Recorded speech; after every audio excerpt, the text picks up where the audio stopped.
Hello YouTube, and welcome to a review. American Revolution we're dealing with here for the William Britons British Royal Irish King's Colour. Now I think this was a more recent addition to the range. We're talking probably about 2010, 2012 I think.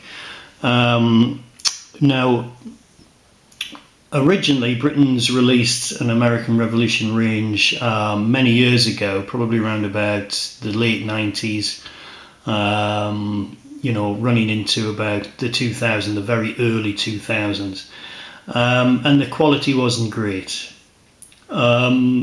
Since then, especially with the introduction of the Yorktown series, the quality has really gone up a grade, which you've probably seen on the two continental flag bearers, which I reviewed on another video.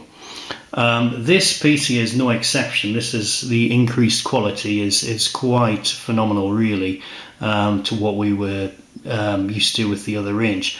Also, with the other range, the figure height was, probably about 6mm smaller. I always think it's just slightly smaller, as well as the detail issue, but looking at this one, it's just of such a top quality.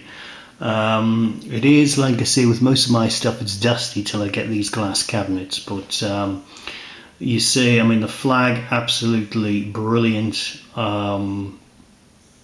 The tassels, his stance, very authoritative, and he's saying, we're here, we've arrived.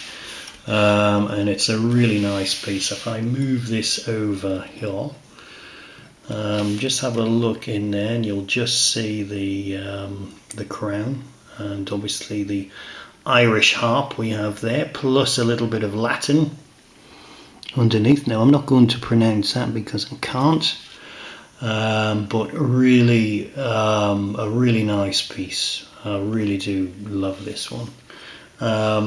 And just having a look at the uniform, we've got everything. We've got the mini sort of breastplate, the buckle, his lovely sash, shoulder epaulets, good amount. And I wouldn't even say it was over the top detail, but it's just down to a really good standard. Look at the sword, everything. It's just, really is a real benchmark piece for them. His grey hair, the wig piece, or whatever, it's wig or whether they've powdered it, I don't know. But it's just such a nice piece, and it's a really good part. I'll show you the rest of the American Revolution figures that I've got. Base, again, the base on it is just great. It's nothing... It looks really complicated, yet it works really well. Whoever's carved this, whoever's made the original mould, they really did spend some time on the base, because, a lot of the time you can get these wrong, and especially on the earlier Britain's figures, they weren't great. They weren't great, but they've spent some time with this, and it's a good, solid base. That really does. It takes a bit to knock this over, and you can see with the flag leaning over slightly, it needs it. But it's just such a nice piece from any angle. It works. I just love the flag, the way it's furling. What I'm glad about is, they did leave the shot out. A lot of the odd flag, I don't mind a few cannonballs through it and stuff like this, but on this one, they just said, hey, let's just have it plain, and let's, do the bizzo, and it works so well. So I really am happy with this one. Price wise, I think I've got this for probably about £32–35, which is a snip for this one. I've got another regimental flag bearer to do, and he is rather... Not actually, I'll give you a little sneak peek of that one.